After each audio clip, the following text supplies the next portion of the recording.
Hello, everybody. We are going to talk about outlining today for our stories. Something like this is something that most of you might be familiar with as far as outlines go.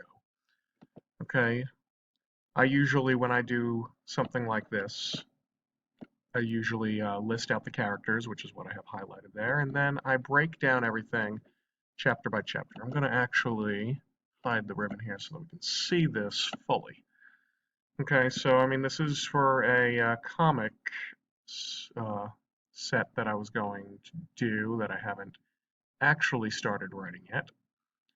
But as you can see, I have everything broken down chapter by chapter. And it's just a very quick summary of everything that happens in the story.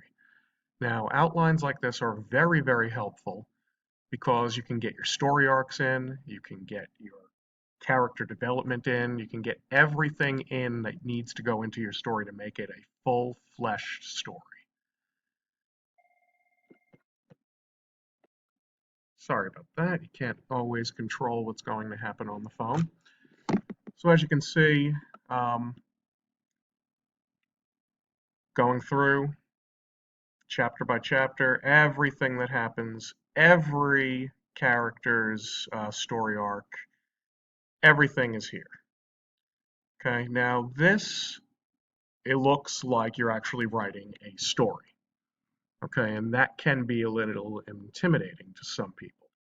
Okay, I mean, as a matter of fact, as you can see, this outline itself, 4 chapters only, comes out to be 3 pages, so about 15, or 4 pages rather, so almost 2,000 words.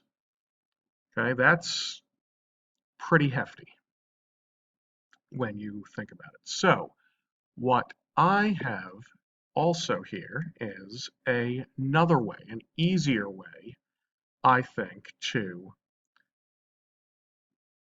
make an outline. So here is another one I've done.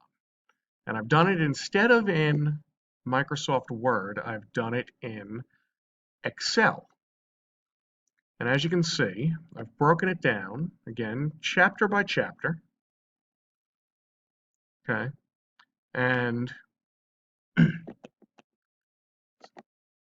we have everything that you need in here, the dates, the characters that are going to be in the scene, the location of the scene, okay, the main plot and action, and finally the subplot and arcs. And we do that for every single scene. And as you can see, it's a lot less writing and it's a lot more organized.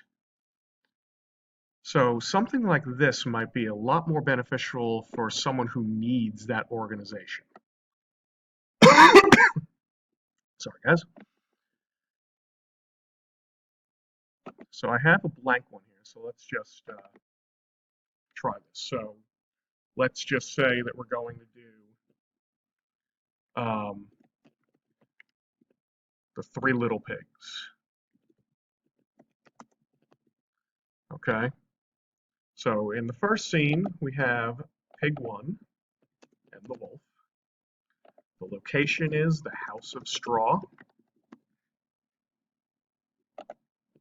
Okay, and our main plot is that Pig 1 builds a house of straw. The big bad wolf. Oops, sorry. It is his name, so we do want to make it capital. And the big bad wolf comes to blow it down. Now, I'm simplifying it, but as you can see, you have it all organized. And then you go to the next one. Pig 2 and the wolf. Location, House of Sticks. Okay, and the same thing. Pig 2 builds a house of sticks. And the big bad wolf comes to blow it down. I mean, you get the idea. You can go down, I mean, I have this one set to have up to 20 scenes, but it's very, very simple to just keep adding. And you can go as down as far as you want for whatever length you want. Okay, with this, you can also add in your subplots. So maybe you want to have some character development. Maybe you want to bring in that Pig 1 is having an affair with the wolf's wife. And that is why he's angry. You know, I mean, something silly like that. So, like I said, this was a lot more organized. I'm going to go back to the other one that I've already done. A variation on Jekyll and Hyde is what I was doing with this one. If you want to take a quick look at it. But as you can see, I have, again, the scenes. I even put down the dates. I have the characters that are in each scene. I have the location of each scene, and then I have the main plot in action. And then I go into any subplots, any extraneous information that isn't in the main action of the story, but stuff that would still be important to the story that we need our reader to know. Okay? But now, if you don't like this setup, you can always, you know, change it. Maybe you don't want to do dates. Okay, maybe you want to do the point of view of the scene. So you just put in the point of view, and then instead of putting the date in, we'll put that the point of view is from the Gestapo's perspective. So when I write this scene, I know that I want to write from the perspective of a Gestapo agent. Okay, just like in this one then, you know, my point of view would then be from Lady Jekyll's point of view.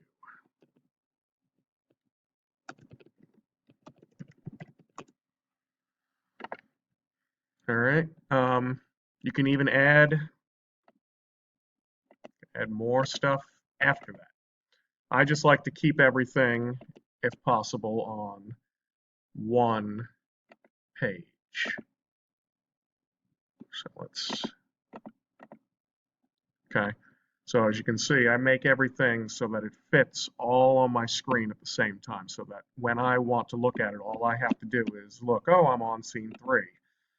And I know that these are the characters that I have to write, and that this is what I'm writing today. All right. So if you want to get a copy of this Excel spreadsheet, I actually have the blank one that I started off with.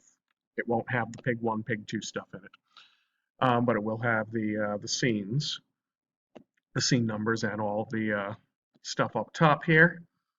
If you want that, there is a link down below this video that you can download it from. So that's about it. Thank you, everybody. I hope that this has been helpful. Just remember, the one thing that you always want to do is you do want to outline. You do want to outline your stories, because if not, then you're flying by the seat of your pants and you can paint yourself into a corner very, very easily. And I have actually done that with some stories before. So I do advocate for outlining. Okay, ladies and gentlemen, again, thank you. If you want a copy of the Excel, look for the link down below the video. Thanks.